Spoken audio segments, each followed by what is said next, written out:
সম্মানিত দর্শক মন্ডলী, মোরা একটি ফুলকে বাঁচাবো বলে যুদ্ধ করি, ওই যুদ্ধ তো করলাম, একটি ফুলকে বাঁচাবো বলে যুদ্ধ করলাম, ফুল তো ফুটার আগেই ঝরে পড়ে যাচ্ছে, কোনো বিচার নাই। এই যে 7 বছরের শিশু রামিসা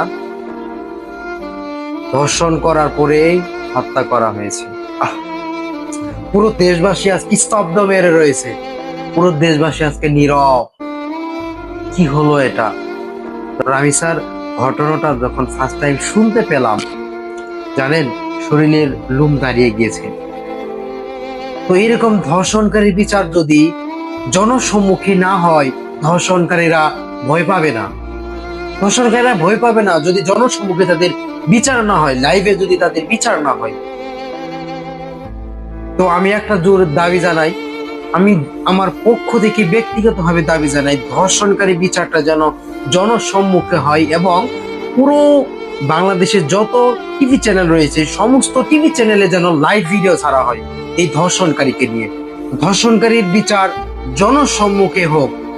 এটা কে কে চান কমেন্টসে জানান, আর ভিডিওটা অবশ্যই শেয়ার করে দিন।